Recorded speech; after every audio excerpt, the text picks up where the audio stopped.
जैसा कि आप सब लोग जानते हैं, पिछले 2-3 महीना से वक्फ संशोधन बिल 2024 सुर्खियों में है। एक तरफ वक्फ संशोधन बिल 2024 को रद्द करने के लिए इसके खिलाफ मुहिम चलाया जा रहा है, ईमेल किया जा रहा है और बैठकें की जा रही हैं, तो दूसरी तरफ लाखों लोग ऐसे भी हैं जो इस बिल के समर्थन में खड़े हैं। फिलहाल वक्फ संशोधन बिल 2024 जेपीसी में चली गई है और जेपीसी की टीम लगातार प्रत्येक स्टेट का दौरा कर रही है। वो जेपीसी की टीम सामाजिक, धार्मिक और राजनीतिक संस्था से सुझाव मांग रही है। जेपीसी की टीम मंथन कर रही है। इस मसले का क्या हल होगा कोई नहीं बता सकता है। दूसरी तरफ मेरा ये कहना है कि जेपीसी की टीम मुसलमानों के वक्फ बोर्ड पर ही हाथ क्यों डाला? जेपीसी की टीम मुसलमानों का ही गिरेबान क्यों पकड़ा? तो हमको सबक सीखना है सिखों से, और हमको सबक सीखना है ईसाइयों से। ईसाइयों के पास भी ज़मीन है, सिखों के पास भी ज़मीन है, लेकिन ईसाई समाज के लोग क्या करते हैं? वो दो निकाती प्रोग्राम उनका है, एक है शिक्षा और एक है स्वास्थ्य। ईसाइयों का आज पूरे भारत में स्कूल, कॉलेज और हॉस्पिटल आला दर्जे का है। क्या मुसलमान इसकी बराबरी कर सकता है? सिखों के पास भी है, वो अपना सकारात्मक इस्तेमाल करते हैं अपनी ज़मीन का, लेकिन मुसलमानों के पास भी ज़मीन की कमी नहीं है। क्या मुसलमानों के पास स्कूल है अच्छी क्वालिटी का, कॉलेज है, यूनिवर्सिटी है? ज़मीन तो इन लोगों से ज़्यादा है। आज मुसलमानों की तालीमी पसमानदगी जो इतना बढ़ गई है, इसका सबसे बड़ा कारण यही लोग है, जिसने पिछले 70-75 साल से वक्फ बोर्ड की ज़मीन का घोटाला करते आ रहे हैं, डाकाजनी कर रहे हैं। अब ऐसा वैसा डाकाजनी नहीं कर रहे हैं, जिसको बताने में भी हमको शर्म आ रही है। अगर आज़ादी के बाद से अब तक वक्फ बोर्ड की टीम का जायज़ा लिया जाए तो मुझे यकीन है कि 90% लोग इसमें दोषी पाए जाएंगे। अब वर्तमान वाले जो चेयरमैन सब हैं, ये तो सलाखों के पीछे रहेंगे। सिर्फ दाढ़ी और टोपी और लामकाफ करने से काम नहीं होगा। क्या आपने, मैं मजहबी तंजीम को भी कह रहा हूँ, उनसे भी मुखातिब होकर कह रहा हूँ, क्या आपने पिछले 70-75 साल में अपने आप को अपडेट किया? कभी अपने गिरेबान में भी झांका कि वक्फ बोर्ड के अंदर क्या चल रहा है? इसलिए नहीं झांका तो आप तो खुद चोर चकार हैं। आप लोग इस ज़मीन को, जायदाद को कब्ज़ा करके बैठे हुए हैं, और 90% जो गरीब तबका है, उसको वक्फ बोर्ड से कोई फ़ायदा नहीं है। सारा फ़ायदा आप उठा रहे हैं, इसीलिए आपकी नींद हराम हो गई है। जो लोग भी वक्फ करते हैं, उनका उद्देश्य क्या होता है? उनका उद्देश्य यही ना होता है कि गरीब, यतीम, बेवा, ज़रूरतमंद, मजबूर, माजूर लोगों का फलाही काम हो। लेकिन क्या आपने कभी कोई फलाही काम किया? नहीं किया। वक्फ बोर्ड की ज़मीन पर वक्फ माफिया का कल भी कब्ज़ा था, आज भी कब्ज़ा है, और जो हालात है वो कल भी कब्ज़ा रहेगा। वक्फ बोर्ड के अंदर या मजहबी तंजीम के अंदर में इंटरनल ना कोई डेमोक्रेसी है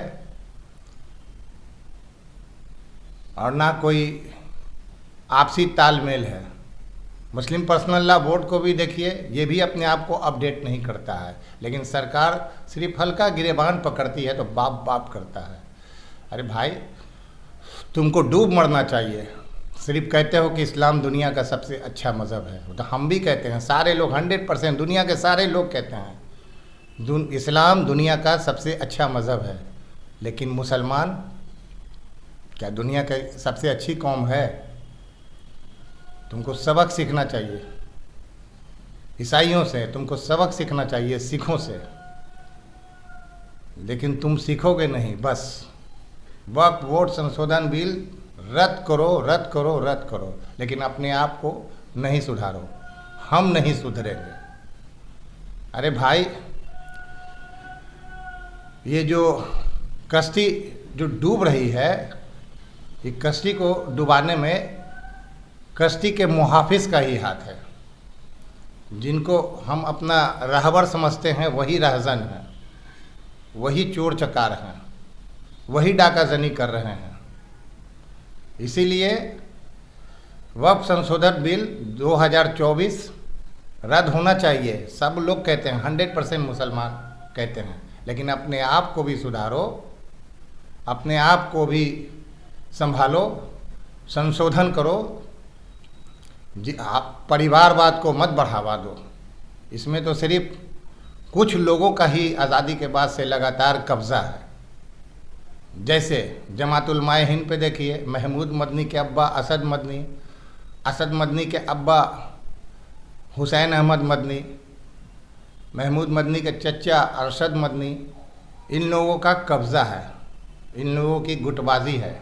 और ये लोग नहीं भी बनेंगे ना, तो इन्हीं लोग के बीच के लोग बनेंगे।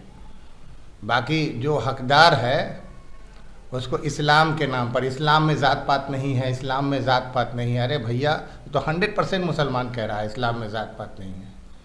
क्या मुसलमान में ज़ात पात नहीं है? क्या संविधान ने सभी भारतीयों को कैटेगरी में नहीं बांटा है? तो आप संविधान से ऊपर हैं, भारत संविधान से चलता है, और संविधान को आप मानिए।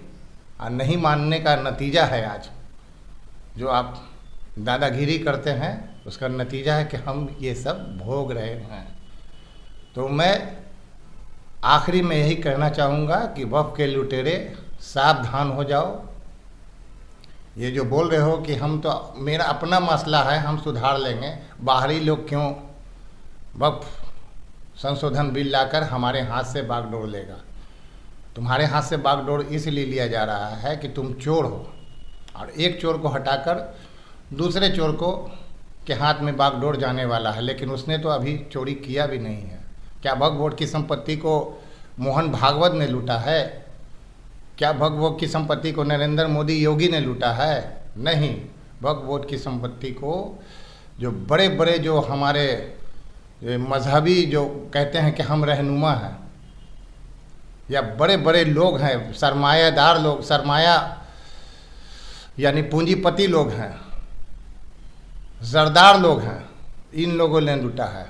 और इन लोगों के हाथ से निकलकर अब समाज के अंतिम पायदान में खड़े लोग, जो कि इस्लाम भी कहता है कि जो अंतिम पायदान में खड़े हुए लोग हैं उनको आगे लाओ और उनके लिए योजना बनाओ। तो उसके लिए योजना बनाओ, उनको भी वक्फ बोर्ड में जगह दो। और नहीं दोगे, और सबसे पहली बात तो सरकार वैसे ही लोगों को बनाती है वक्फ बोर्ड में चेयरमैन या वक्फ बोर्ड की टीम, जो उसका यशमन रहता है, उसका पट्ठू रहता है। जैसे देखिए ना, बिहार स्टेट सुन्नी वक्फ बोर्ड, इसका चेयरमैन कौन है पिछले 20 साल से? नीतीश कुमार का चापलूस, नीतीश कुमार का चापलूस, नीतीश कुमार का चापलूस। पिछले 20 साल में जितना बिहार वक्फ बोर्ड की ज़मीन जायदाद को बर्बाद इसने किया, उसने आज़ादी के बाद से 70 साल 75 साल में किसी ने नहीं किया है। ये जवाबदेह मुसलमानों के प्रति नहीं है, ये जवाबदेह नीतीश कुमार के प्रति है। तो वक्फ बोर्ड का भी चेयरमैन इलेक्टेड होना चाहिए, नॉमिनेटेड नहीं होना चाहिए। वक्फ बोर्ड का चेयरमैन जनता के प्रति जवाबदेह होना चाहिए। जहाँ जनता के प्रति जवाबदेही नहीं है, वो तो निरंकुश हो ही जाएगा, जैसे कि वक्फ बोर्ड का चेयरमैन निरंकुश है। बस यही कहना था कि अब भी सुधरो, नहीं तो तुमको जो नई सरकार है सुधार देगी। बस इसी के साथ इजाज़त दीजिए। हमारा वीडियो अगर अच्छा लगा तो इसको लाइक कीजिए, सब्सक्राइब कीजिए शेयर कीजिए, कमेंट कीजिए। फिर किसी नई शख्सियत या नए वीडियो के साथ आपसे मिलेंगे।